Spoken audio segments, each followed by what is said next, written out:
Just like that, y'all, I'm back. James Hollingsworth back, the Working People's Podcast.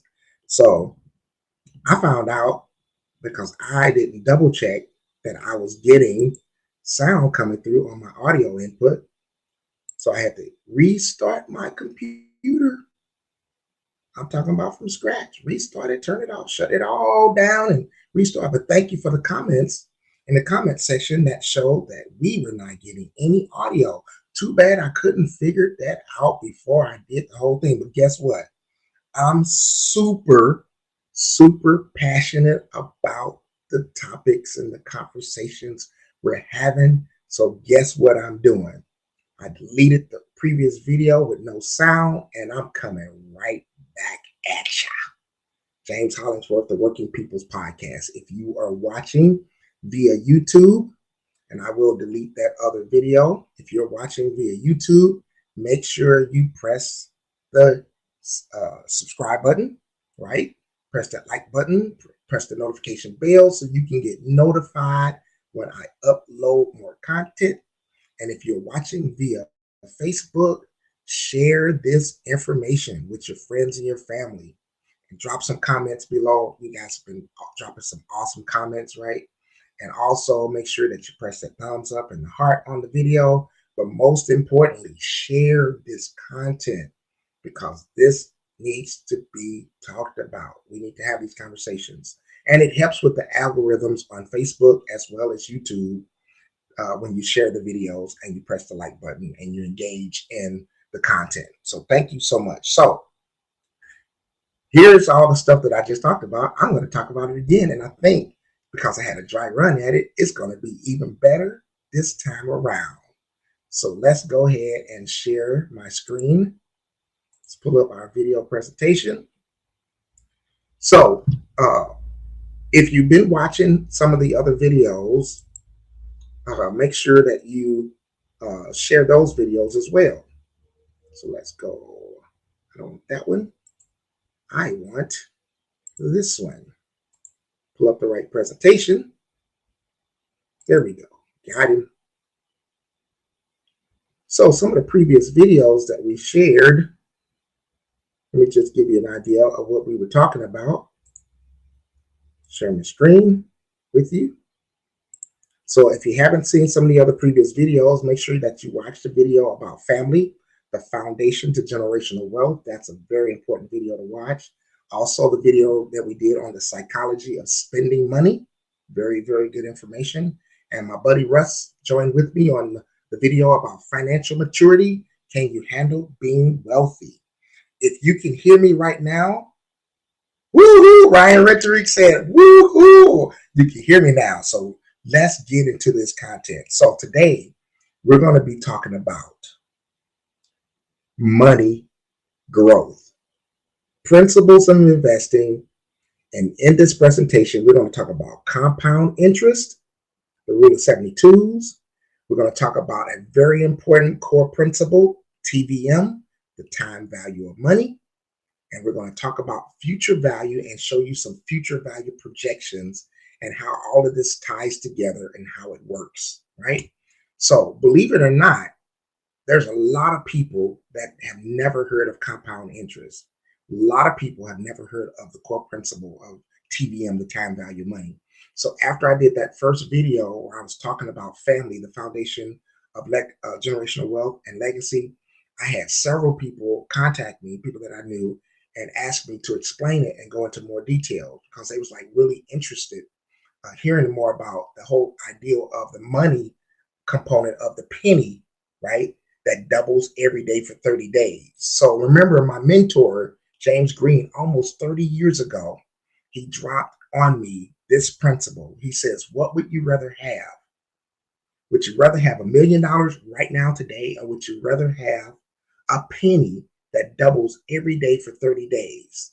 So it's important to understand and to know that it's not literally trying to get to reinforce the idea of you trying to make a penny double every day for 30 days. It's really introducing us to really understand the power of compound interest and the power of the rule of 72s. That's why one of the smartest men alive said that compound interest is the eighth wonder of the world, and he who understands it earns it, and he who doesn't, well, in essence, you become a slave to those who do, right? And this is where I believe that scripture comes in that talks about being the one who is a lender is a borrower is a servant to the lender, right? This is the concept of if you really begin to understand the power of compound interest, the rule of 72s, your money can begin to grow and work for you. So while you're still asleep, your money can be working for you and working towards something that you're trying to accomplish in the future. In this case, we're talking about building a financial legacy for our families. So if you understand the power of compound interest, you will earn it. If you don't understand it, you'll spend your whole life paying it to someone else and making them rich. So, how do you calculate the rule of 72's compounded interest? The formula is basically you take the number 72 and you divide that number into whatever interest percentage. So, as an example, if you have an interest percentage of 15%, the rule of 72s is telling us how long it will take for your money to double at that particular interest rate. So if you earn interest of 15% and you divide 72, you divide that into your interest percentage, you will come up 15%, 4.8 years. So your money will double every 4.8 years at 15% interest, averaging that. If you average 12% interest, your money will double every 6 years. So that means if you have $100,000, a lump sum, $100,000 investment, boom, drop it into an investment. In the next 6 years, if you're able to average over that 6 year period, 12% interest, your money will double at the end of that 6 year period. You will have 200, come on, somebody say $200,000. And if you're able to average 15% interest on that $100,000 initial lump sum investment in 4.8 years, just under 5 years, your money will double. And at the end of that 4.8 years, you will have $200,000. The power, the magic of compound interest. It's the eighth wonder of the world. It truly is magical. And if you understand it, how it works. So once again, I alluded to in previous videos, the one that me and Russ did, of a study that was recently done by Dave Ramsey and the Ramsey organization on millionaires. So they did a study on 10,000 millionaires. This is probably the largest study that has been done on millionaires since the book, The Millionaire Next Door. That was a 30-year study. And if you haven't read that book, that is a must read. So Dave Ramsey did a study, 10,000 millionaires. They determined and found out that 80% of those millionaires, 80% of them had invested in a 401k, a company-sponsored plan, and 3 out of 4 of them, or 75% of them, had also simultaneously, while they were investing in their 401k, they also were investing in other investments or other type of investments outside or in addition to their company sponsored plan. 80%. That's why the Working Man's Podcast is talking about things like building generational wealth, because ordinary, regular working people, if you develop a systematic plan and you understand compound interest, you will earn it. It will work for you. You can earn interest on your interest. That's the magic of it. And you can begin to build a legacy, a financial legacy for your family. So here's that example of the penny that doubles every day for 30 days. This is our introduction to really understanding. Would you really want to have that $1 million right now today? Or would you rather understand the power of compounding interest and seeing that penny that doubled every day, it didn't do much for probably the first 20, 24, 25 days. But my goodness, those last 4 or 5 days of the month, look at what that penny began to do when it was compounding and it was doubling, right? So day 26, $335,544.32. Look at day 27 and look at day 28, over $1 million. And day 29, over $2.5 million. Excuse me. And by day 30, $5,368,709, 2 nickels and 2 pennies. That penny doubling with the theory of compounding interest blew that $1 million one-time lump sum in your hand, blew it out the water, right? So this is the power of understanding what compound interest can do for us. So how does that tie in with TVM, and why is understanding? This is a core principle of finance right here. You must understand the time value of money. And if nobody's ever told you what it is, or you're hearing this for the first time, or maybe you've heard it before, let's reintroduce ourselves to this understanding, this core principle. This rule and principle, you must understand how important it is. The time value of money is the concept that a sum of money is worth more right now than that same sum will be at a future date. Why? Due to its earnings potential in that interim time period, from the time right now to that future date.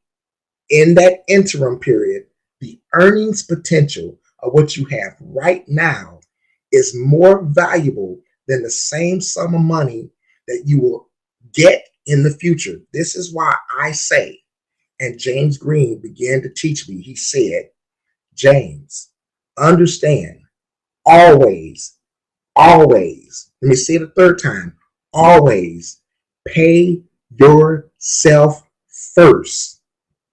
He's not talking about an exclusivity of giving your tithes. You do still give your tithes. Some people have heard some financial gurus or some financial people talk about the 80-10-10 rule. Okay, let's follow that model.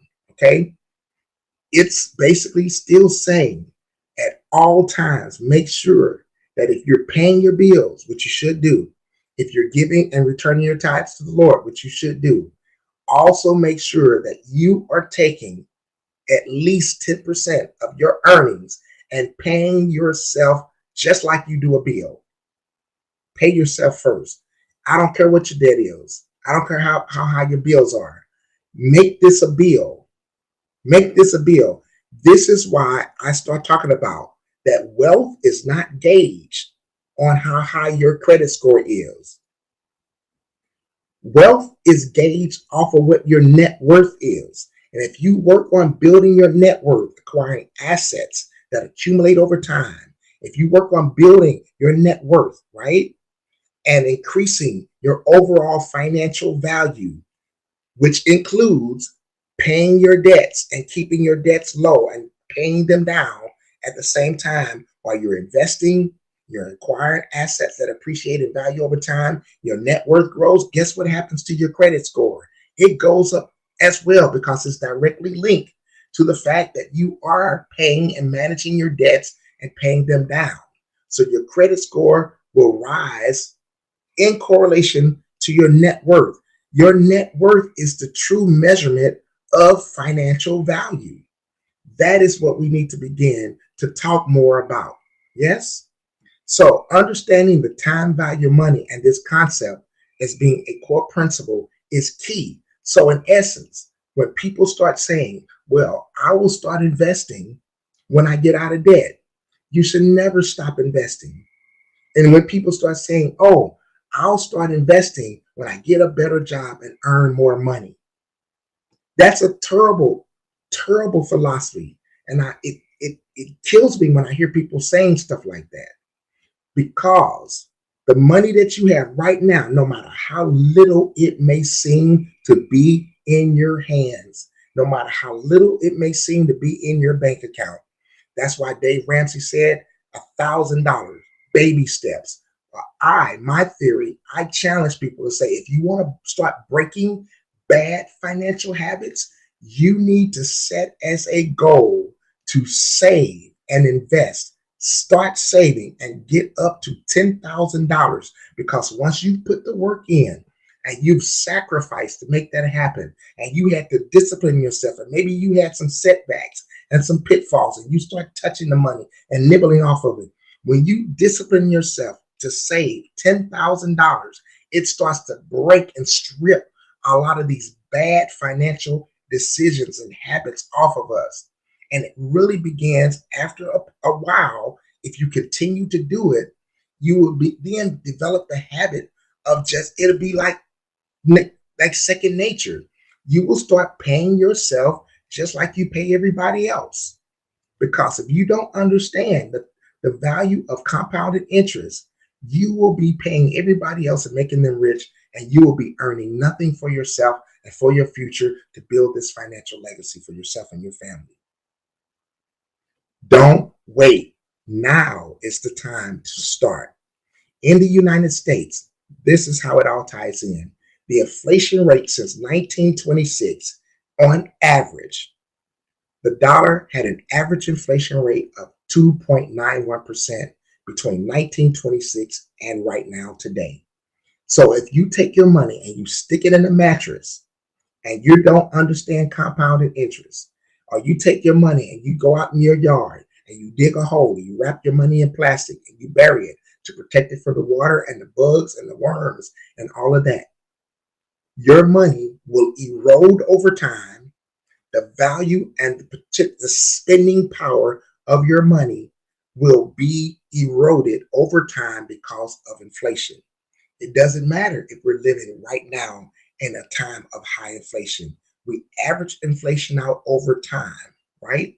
So if you're not investing your money and you don't understand the value of the power and the value of starting now and investing your money over a duration of time, and if you keep saying, I'll wait till things get better, I'll wait till I understand investing in the markets more, I'll wait till I get a little bit more understanding of how this all works, right? If you keep putting it off and waiting, every day that you wait, 2.91%, the average rate of inflation, is eating at and eroding the buying power of your dollars. But if you invest it, let's look at something. If you invest it, even if you're super ultra conservative and you invest in 100% fixed income investments, extremely conservative stuff, right? Extremely conservative stuff. Maybe, bonds, U.S. savings bonds, state corporate bonds, state sponsored type bonds or whatever. Maybe some utility stocks, dividend producing stuff, just conservative, ultra safe conservative stuff. Since 1926, right before the Great Depression, for the historical time of the market from 1926 to 2019, even in the most conservative investment still yielded an average annual return of 5.33%. So that means you will still have outpaced inflation by roughly what? Just a hair over 2%. And that's what you want to do. You want to make sure that you're investing your money so that you can at least keep up and outpace inflation. So even the most conservative investments, still for the history of the market, 1926 to 2019, still had average annual returns, according to historical data, of 5.33%. If you're super aggressive and you went all in, just all stocks, right? All equity funds, even with being super aggressive, look at the average annual return since 1926. Someone who was 100% invested in equity or invested in what we call marketable security stocks, 10.29%. So you would have outpaced inflation by over 7%. Your money will have outgrown inflation. So you have people that constantly, I heard somebody recently last week talking about the value of the dollar has decreased by 94%. It won't matter if you're investing those dollars. It only matters when you stick your money in. Oh my God. It only matters when you stick your money in a mattress. I know that's metaphorically speaking because years and years and years ago, we used to have people that hid their money in mattresses and in a couch and stuff like that. Okay. You put it in a savings account that you're earning what? 0.002% on, right? Put it in a savings account. You will not outpace inflation like that. The whole point is it doesn't matter what inflation does to the value of the dollar when you're investing your money and you're earning compounded interest on your money where you can outpace inflation. And the way to do that, I didn't want to get into this. I'm going to just hit on it. I'm just hit on it because I've heard some people talk to me about certain types of investments that are simply only based in appreciation value, right? And that could be gold or silver. It could be some type of precious metal, something like that. That you do want to build a portfolio that's diversified, that includes those type of things, right? But just exclusively that, only stuff that appreciates very slowly over time, you will not outpace inflation like that. So you need to build a comprehensive, holistic approach, a comprehensive financial strategy that also includes marketable securities. It could be real estate you can also get involved in as well, because I know there's two trains of thoughts. You got some people out there, I've heard people just slamming the millionaire next door, and they're the real estate guys. They believe in building cash flow with the asset accumulation and all of that. That's a theory too. But why throw out the baby with the bathwater? If I can invest and diversify my investments and have a little bit of this, a little bit of that, and have a holistic approach to my investment strategy, you can attain wealth and you can accumulate it and build legacy for your family. So if you were a very aggressive investor since 1926 up until 2019, the average historical data, the average annual returns on a 100% equity investment yielded average annual returns of 10.29%, outpacing inflation by over 7%. So now let's look at this rule and this principle of future value and how it ties into compound interest, rule of 72s, and how it ties into the time value of money. So if you don't understand the time value of money and you keep waiting, one of the most important elements of investing is time. Time. Hear me when I say this. Time can do for money what earning more money can't do. One of the most important factors of investing is time. Time can do for money and the growth of money what earning more money in the future cannot do, because it has time and the power of compounded interest working for it and causing it to grow and earning interest on the interest. So the longer you wait, the more you're basically giving up in potential earning and potential growth and earning value. So future value is the value of a current asset. In this case, we're talking about money, right? We're talking about money in this case, investing those dollars in marketable securities. It is the value of current asset at some point in the future. So what this will be worth, not now, but in the future. So today we're not going to talk about present discounted values. We're not going to talk about that because that could be a relevant conversation in the future. But right now we want to focus on the future value of money. So it's the value of a current asset, what that's going to be worth at some specific time point in the future, based on an assumed growth rate. So remember, we talked about the rule of 72s. You can calculate now. Now you can literally set up future value You can calculate. You can actually do. You can do.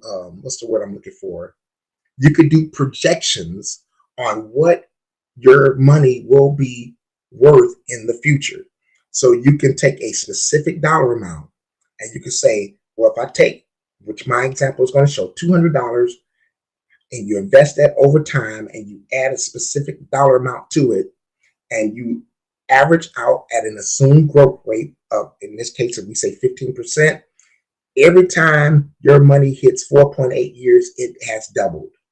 So at an assumed growth rate. So now we can set up future projections. We literally can project through a formula and figure out, if I start now and I invest a particular specific amount of money, what will that be worth in the future?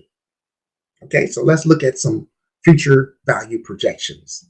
So in this example, we're going to use $200 a month. You start with $200 and every month you invest $200 and you do that for 30 years. In this example, I have done a basic projection using what is an acceptable 9% return. So if you go to any type of financial advisor or financial professional, they will typically use what historical data shows based on a model like the S&P or whatever. And that is usually a 9, sometimes a 9.5% return they would use. So I also did a 3% variance on both sides. So if you are an avid listener of Dave Ramsey, you know that Dave Ramsey says that a 12% annual, 12% compound growth is what he says is possible. And if you want to look at being more conservative, a 6% variance. I also did a variance of 3% on the downside, a pretty conservative 6% annual return. So $200, you start with $200, you take $200 every month, and you do that for 30 years. So if you are 20 years old and you start doing this, by the time you turn 50 at 9% growth, excuse me, you will have $329,000. 12%, $585,000, and 6%, $190,000.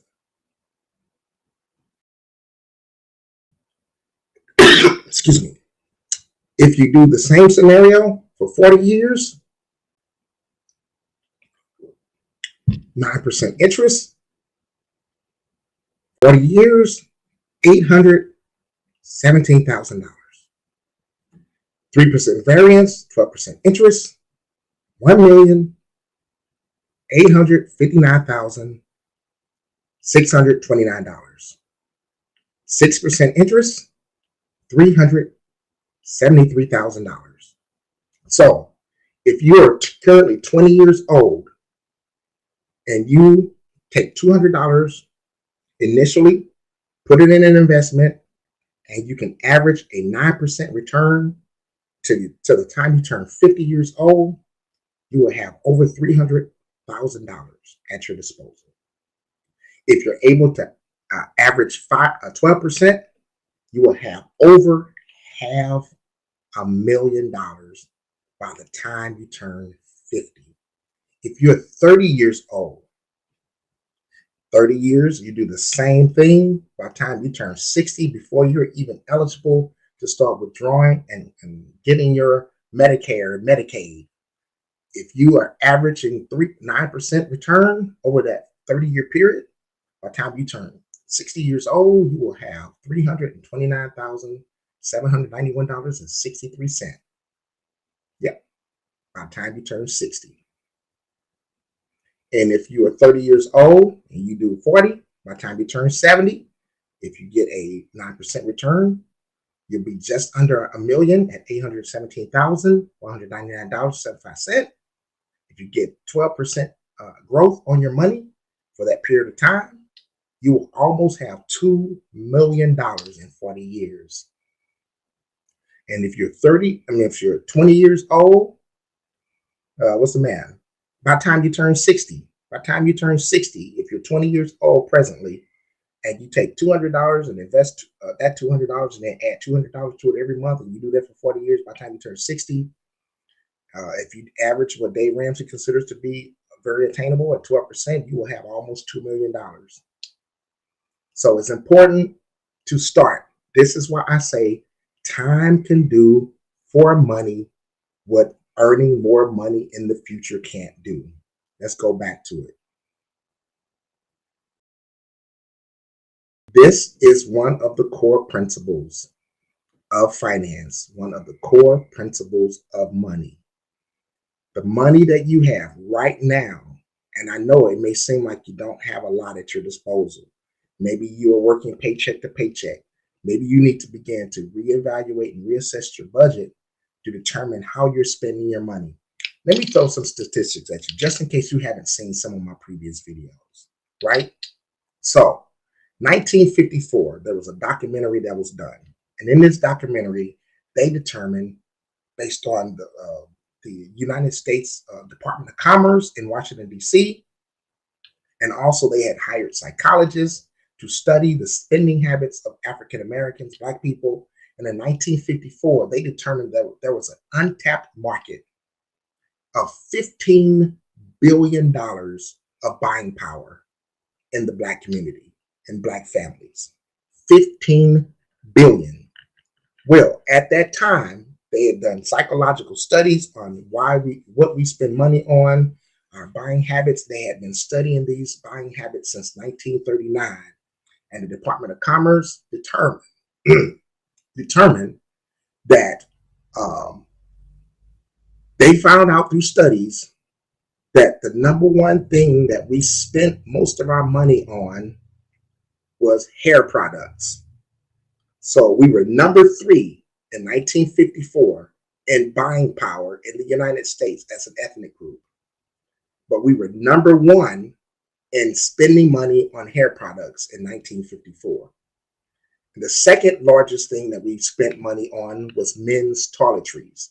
We were the leading purchasers of men's toiletries, 1954.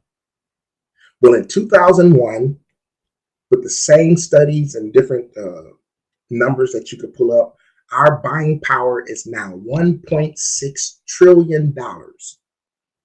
$1.6 trillion, right? But guess what? Our number one thing that we spend money on. Are you ready?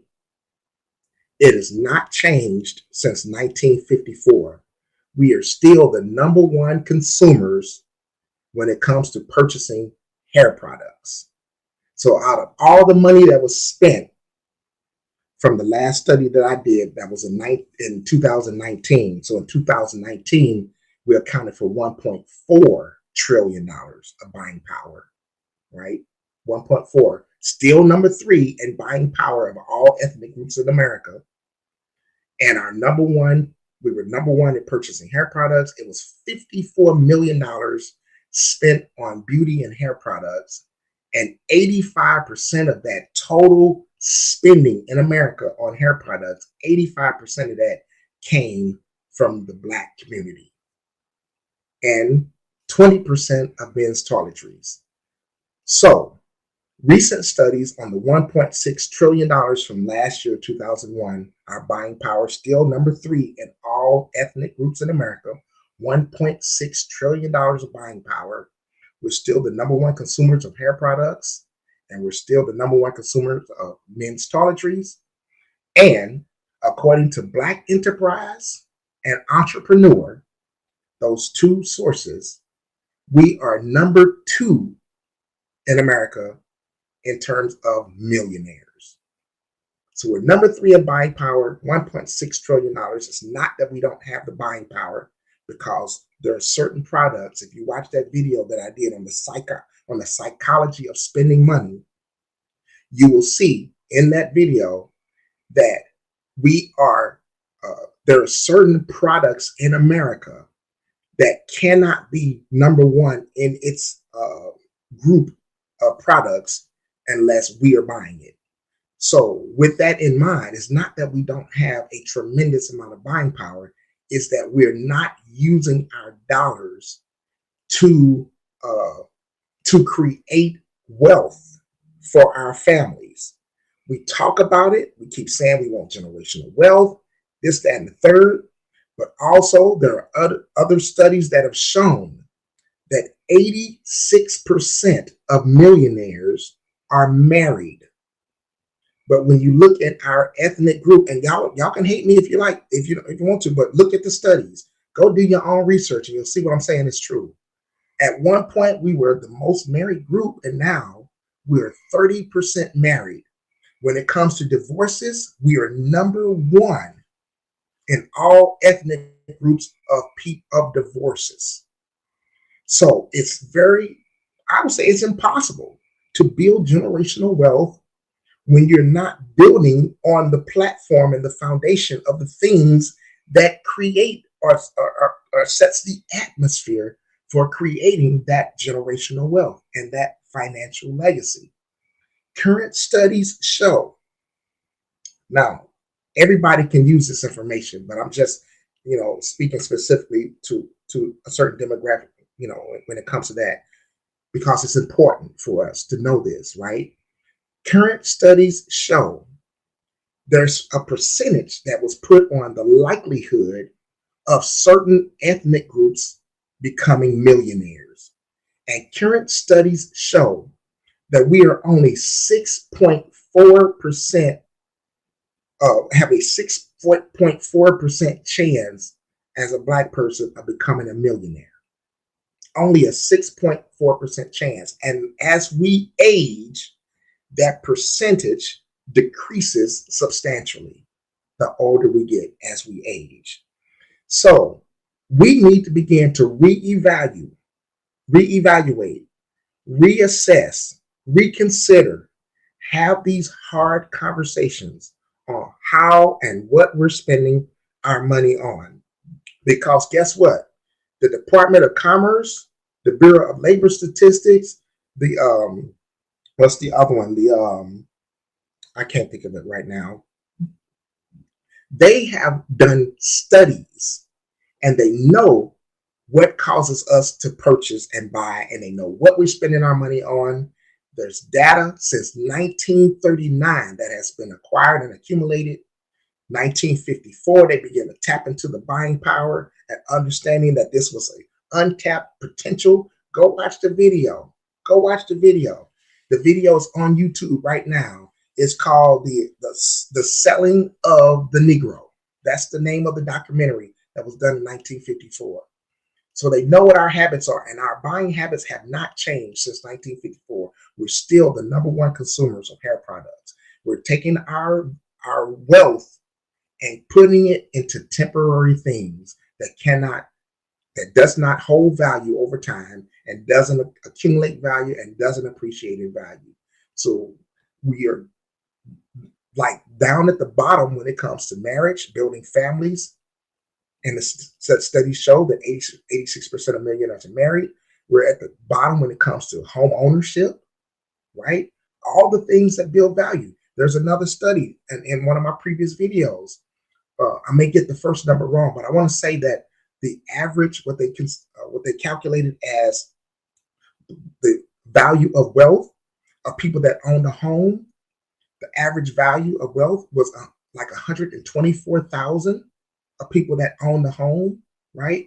The average value and worth and wealth, but people that rented, their percentage of their average value was only $5,200. So it's important that we begin to look at what are we spending our money on, and if you invest your money, right, even if you are ultra conservative, you still can potentially outpace inflation and begin to build over time. If you got to be disciplined, you got to be systematic about it. And if you're super aggressive, you're a little bit more assertive, you can handle more risk. 10.29% historical data since 1926 rather. 1926 shows that equity investments, 100% equity portfolios outpaced inflation by 7% and had average annual returns of 10.29%. So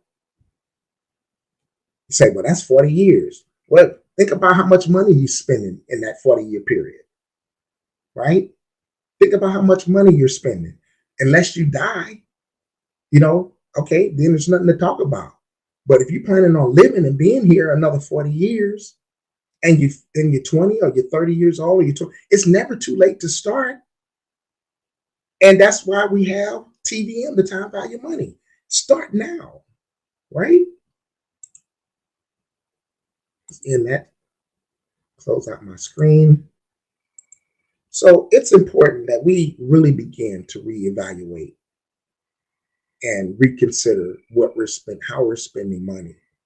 And there is another statistic where out of everyone, all whole population of America, that like 16%, only 16% of people save 15% or more of their income.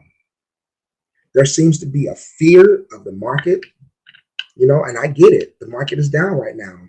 But if you watch one of my other videos, you'll see where I showed historical data from 1926 all the way up to like 2019 or 2020. And it shows that after the Great Depression, where there was losses in the market of over 81%, that after that, for almost 14 years, for 13.9 years, there was cumulative returns of over 800%, with the average annual returns over that 13.9 time period of 17.2%. And the downturn in the market lasted for what? Just under 2 years, or somewhere right in there, about 2 years. So, whew, my God. Oh, my goodness. Look, I can't be more of an advocate to say, I mean, some of the things that recently I've had conversations with people about is mind-boggling on some of the things that people think and believe. Look, if you don't trust me and don't want to believe what I'm saying and don't think I'm a credible source, go find the Dave Ramsey, go find that Dave Ramsey study.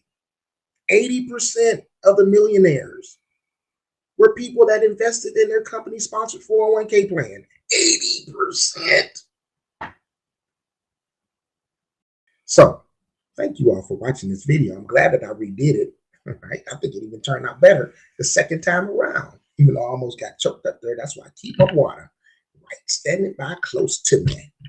But if you are watching this video via YouTube, press that subscribe button, press that like button, and share this video. Press the notification bell, right?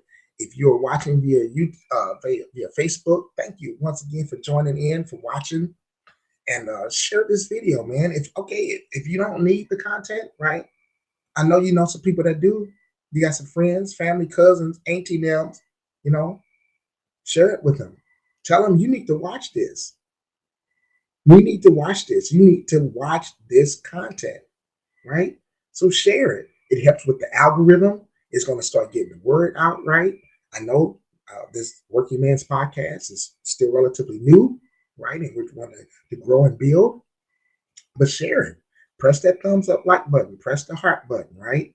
Because all of that helps with the algorithm and begins to put the videos out there where people can begin to see and watch regular people just like them talking about, really, can we really make a difference? So a friend of mine, and I'll say this in closing, hit me up earlier today, and they were like, can somebody who's just regular, ordinary, just working person, can they really accumulate wealth?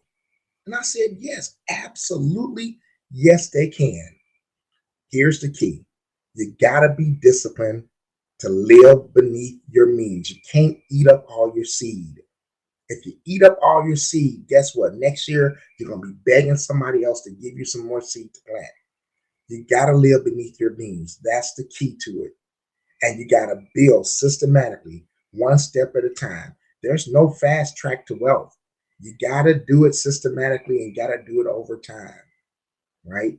And you can see from the theory and the principle of future value that you can sit down and calculate what you want to have in the future, and then determine how long it will take to get there, what type of portfolio that you would need to build to get there, what kind of time frame that you're looking at to get there, what type of returns that you need to try to look at to get there. You can measure this stuff out in a very tangible way, and you could put numbers to it. But you got to start now. The longer you put it off, you're not understanding what the Bible says, that don't despise the day of small beginnings. What you have in your hand right now may not seem like a lot. It may not seem like much, but if you put it to work for yourself and don't just gotta have everything right now. Learn how to delay gratification on some things. Live beneath your means for a long period of time and be systematic about your investing. You saw with just $200, putting it in something one time and adding $200 to it every month. You saw what that can do over time, right? So thank you for watching the Working People's Podcast and James Hollingsworth. And guess what? I'm out.